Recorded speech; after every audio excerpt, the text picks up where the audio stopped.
Kenapa sih kok ada hukum yang bisa membungkam masyarakat sipil? Saya malah merasa gelisah sekali karena alat yang paling enak dipakai oleh penguasa untuk membungkam, untuk membangun dalam tanda kutip ya, untuk menggusur, untuk apapun adalah hukum. Orang masyarakat adat yang mungkin sudah tinggal di situ ratusan tahun, tapi karena mereka masyarakat adat nggak pernah punya sertifikat, tapi atas nama hukum, korporasi yang dapat sertifikat, entah dengan cara apa, bisa membuat masyarakat adat itu digusur. Atas nama hukum. Saya pengen pakai istilah yang nggak enak, tapi menurut saya menjijikkan gitu ya, adalah ternyata banyak orang yang menggunakan pasal lainnya ini, pasal 14-15 Undang-Undang ITE, kalau menurut saya ya, untuk menunjukkan bahwa dirinya adalah pendukung setia. Iya nggak sih? Jadi maksud saya sih melihatnya begitu. Saya melihatnya ini apa sih kok pada ikut pansos? Jadi ya lapor, ini lapor, yang ini lapor, yang ini lapor. Yang sebenarnya jadi sebenarnya itu yang membuat pasal 14 dan 15 ini yang mudah digunakan.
Assalamualaikum warahmatullahi wabarakatuh. Waalaikumsalam. Saya kira saya langsung saja ya. Ke materinya dan saya akan memberikan perspektif hukum. Jadi ada dua hal yang ingin saya sampaikan. Pertama, kalau boleh saya ingin mengajak ibu-ibu, bapak-bapak sekalian untuk memikirkan ulang soal kenapa sih kok ada hukum yang bisa membungkam masyarakat sipil. Kebetulan kemarin saya nulis di Kompas, saya punya kolom bulanan di Kompas Analisis Politik, dan tulisan yang kemarin itu memang saya persembahkan untuk teman-teman naik gunung saya yang kami itu suka bercanda. Ada beberapa orang gitu ya, saya suka bercanda sama temen 2 orang lagi yang statusnya bukan tersangka. Saya bilang ini gila nih, geng kita nih semuanya kok tersangka ya rata-rata, dan cuma saya sama ada 2 orang lagi yang suka naik gunung bareng yang jangan bilang belum dong, yang tidak berstatus tersangka. Oh, bukan yang belum ya. Jadi saya nulis tuh yang kemarin tuh terutama terinspirasi oleh kasusnya Rocky, tapi juga kasusnya Haris, juga teman naik gunung kami dan kawan-kawan lain yang statusnya sama tersangka karena tidak kunjung dicabut juga walaupun sudah lama, dan juga sudah lama digantung begitu ya, dan juga pasalnya sama. Nanti bagian kedua saya ingin membahas soal pasal itu tuh, pasal onar. Nah jadi Haris kan juga sama tuh ininya, pasalnya itu selain Undang-Undang ITE juga pasal keonaran 14 dan 15. Nah tapi saya mau masuk dari soal hukumnya dulu. Kenapa tuh hukum itu digunakan untuk membungkam masyarakat sipil? Kira-kira logika sederhananya yang saya tuliskan kemarin itu adalah kita semua pasti secara natural, secara alamiah, seandainya kita ingin menutupi sesuatu, kita punya salah, entah pada keluarga, pada teman, apalagi penguasa, pada warga negara, pasti kecenderungannya kritik akan dibungkam. Supaya nggak ada yang ngomong, supaya kesalahan itu tidak terbongkar luas. Kan pada dasarnya begitu. Nah, saya nulis yang kemarin itu karena saya sendiri sebagai orang yang dari dulu belajarnya hukum aja, nggak belajar politik, nggak belajar ilmu komunikasi. Saya malah merasa gelisah sekali karena alat yang paling enak dipakai oleh penguasa untuk membungkam, untuk membangun dalam tanda kutip ya, untuk menggusur, untuk apapun adalah hukum. Karena dia yang dianggap alat yang legitimate untuk melakukan sesuatu, untuk memaksa orang melakukan sesuatu, untuk mengusir orang dari tanahnya sendiri, orang masyarakat adat yang mungkin sudah tinggal di situ ratusan tahun, tapi karena mereka masyarakat adat nggak pernah punya sertifikat, tapi atas nama hukum, korporasi yang dapat sertifikat, entah dengan cara apa, bisa membuat masyarakat adat itu digusur atas nama hukum. Nah, bayangkan bahwa ketika ini terjadi begitu meluas di mana-mana, dan ada orang-orang yang ingin mengkritik itu, ya pakai hukum juga untuk membungkam mereka. Nah, ini yang sebenarnya tengah terjadi. Jadi makanya tadi disebutkan bahwa karakter dari sebuah negara yang totaliter itu adalah pasti dia akan mempersempit ruang untuk civil society untuk berbicara, pasti. Karena mereka tidak ingin kebobrokannya dibongkar luas, dipublikasikan. Cuma mungkin metode berbeda antara masa lalu dengan masa sekarang, tapi dasarnya sama. Kebohongan itu harus terus-menerus ditutupi. Gak mungkin boleh terbuka sedikit pun, karena begitu dia terbuka sedikit saja, halnya tembok ya, kalau ada bolong sedikit kita bisa terus saja bolongannya kita perbesar, lama-lama temboknya rubuh. Kan begitu. Nah, jadi itu yang sedang terjadi. Dan kemudian yang juga ingin saya tunjukkan ketika menunjukkan menyempitnya ruang berpendapat ini adalah kan sebenarnya kita warga nyaris tidak punya ruang lagi untuk bersuara. Dan kita seringkali punya imajinasi, saya di tulisan itu saya membukanya dengan kata-kata, apa yang Anda pikirkan kalau saya tanya, apa yang Anda pikirkan tentang negara? Kecenderungannya di kepala kita, asosiasi kita tentang negara adalah bangunan megah, kan gitu ya, bendera merah putih, terus apa lagi? Mungkin kalau di sini pasti nggak ada ya, tapi kan biasanya kalau di ruang-ruang formal ada foto presiden dan wakil presiden. Negara tuh itu simbol-simbolnya yang kita pikirkan, sehingga kita lupa bahwa negara pada mulanya adalah warga. Negara tidak mungkin ada kalau tidak ada warga. Iya, rakyat. Kalau kita belajar di ilmu manapun lah, syaratnya adanya negara kan penduduk, wilayah, pengakuan negara lain. Nggak ada penguasa di situ. Penguasa itu dapat mandat dari rakyat. Nah, tapi kita itu kalau dididik untuk berpikir bahwa negara adalah simbol-simbol itu, penguasa, bendera merah putih. Jadi simbol-simbol semuanya. Tidak ada yang berpikir soal rakyatnya sejahtera enggak, rakyatnya bisa makan semua enggak besok. Sementara kita punya paling tidak 7 orang yang meninggal dunia di Papua karena kelaparan. Itu saya pas baca lumayan sangat tersentak dan sedih gitu, di negara Indonesia ada orang mati karena kelaparan. Nah, jadi tapi kita mikirinnya begitu, negara itu penguasa. Nah, jadi padahal yang punya suara yang menentukan kan demokrasi, demos, kratos. Ya berarti seharusnya rakyat dong yang menentukan jalannya negara ini.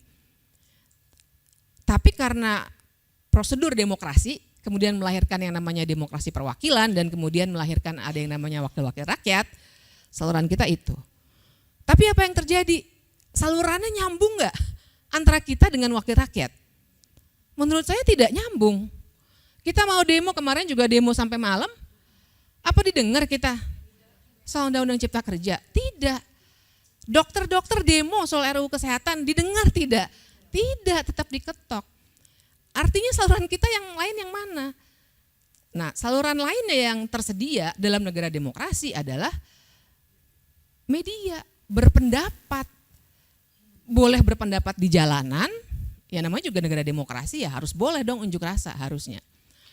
Dan boleh berpendapat di media sosial, seperti yang kerap kita lakukan. Nah, tapi karena penguasa tidak ingin kebobrokannya terbongkar, maka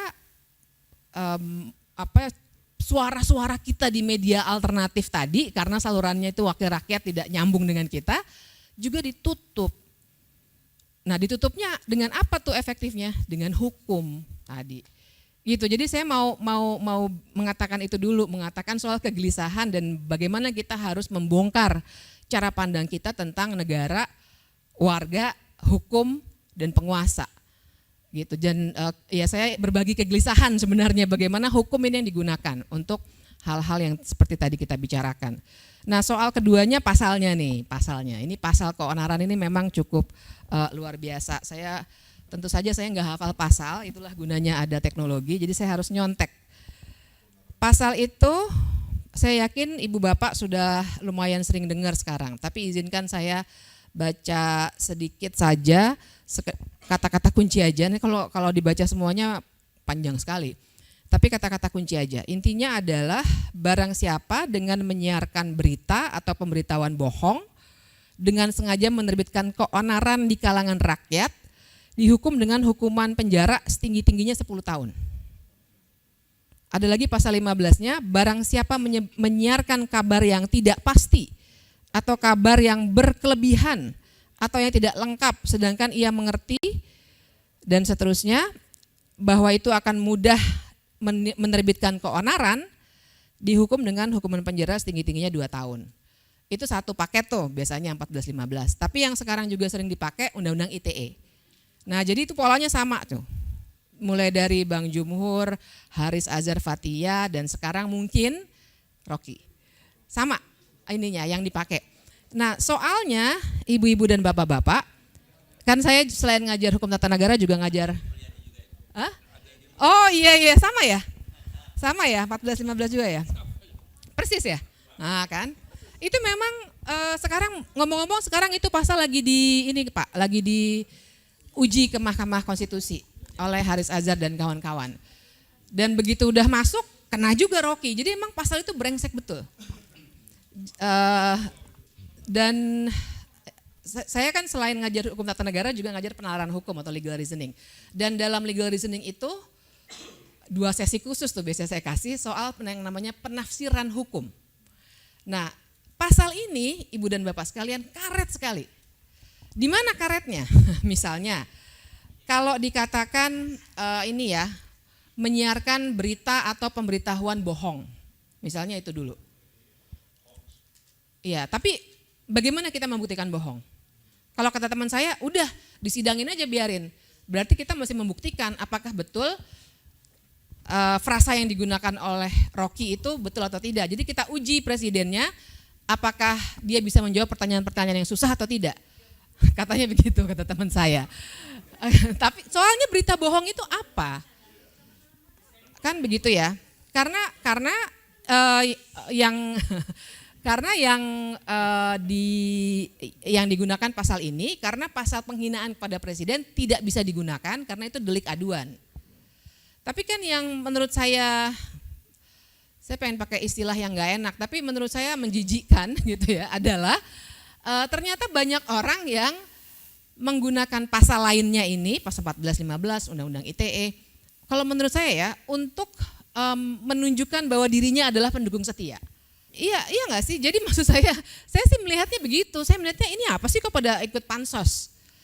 Jadi ya lapor, yang ini lapor, yang sebenarnya jadi sebenarnya itu yang membuat pasal 14 dan 15 ini yang mudah digunakan. Nah, terus tadi saya agak tergelitik ketika dikatakan oleh Mas Slamet tadi soal kalau ngehe mungkin gak aman juga tuh katanya Bang Rocky. Belum tentu. Karena menurut saya bukan kata-kata ngeheknya atau bajingannya atau apanya, tapi Rocky-nya. Iya enggak? Kalau misalnya nih, yang ngomong bajingan adalah saya misalnya, enggak akan diapa-apain. Atau yang ngomong bajingan adalah si bajingan juga. Gitu. Ada yang ngomong bajingan adalah si bajingan juga. Ada. Menurut saya bukan kata-katanya.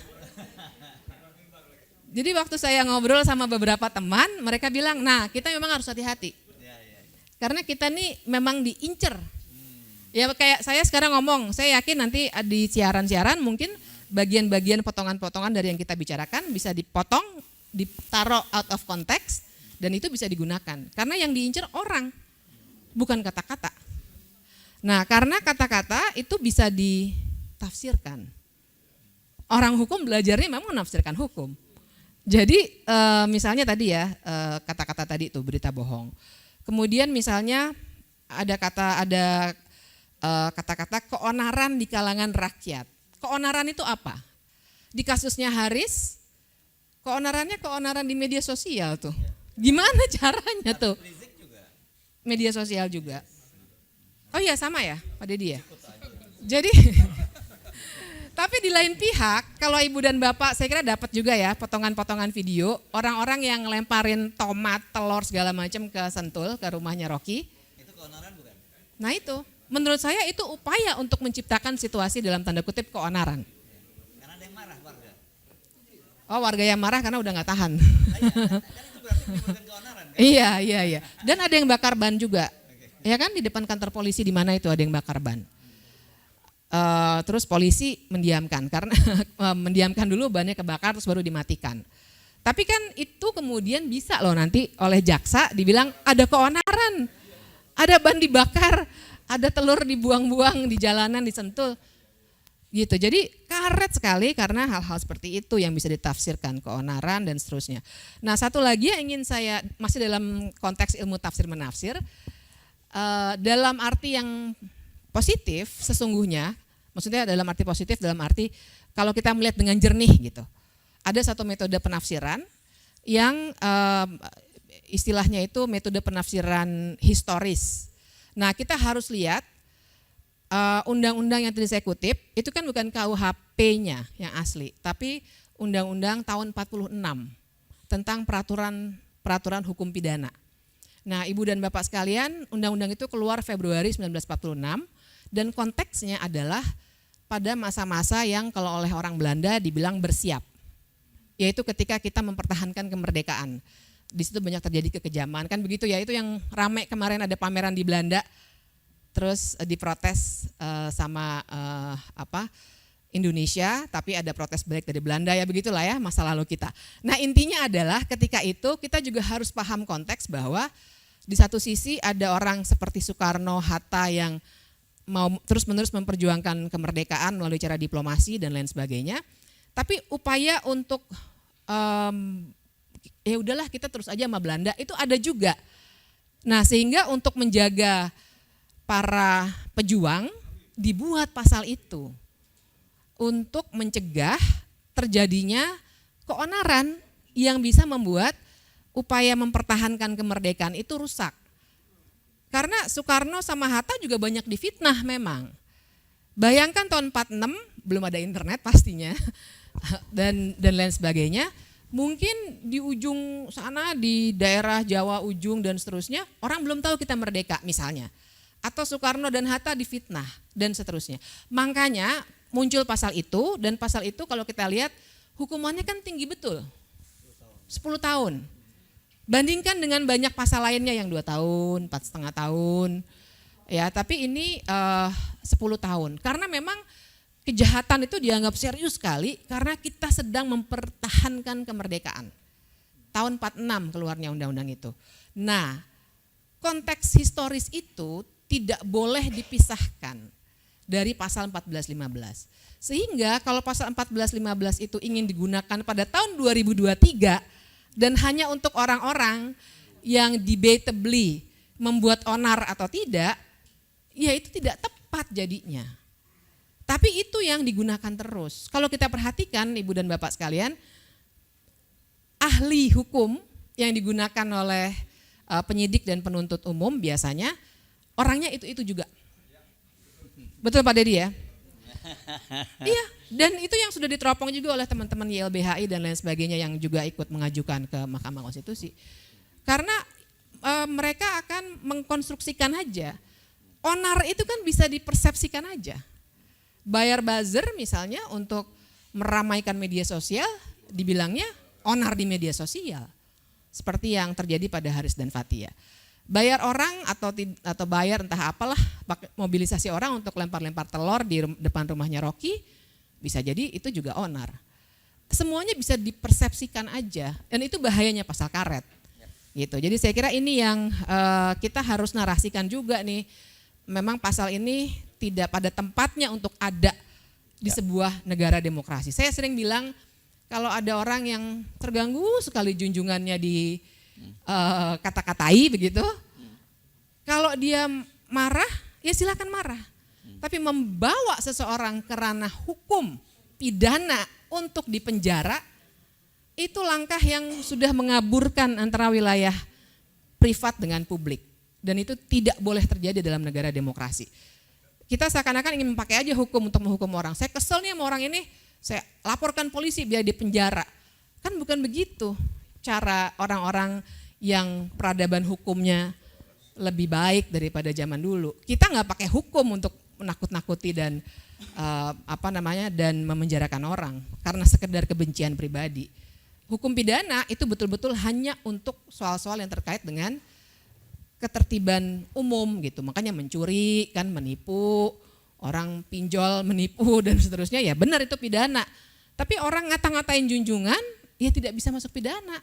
Boleh kita marahin aja, kalau ada yang kesel banget diajak duel silakan, tapi jangan dibawa ke penjara. Persis sama judulnya tuh, kritik jangan dijawab penjara.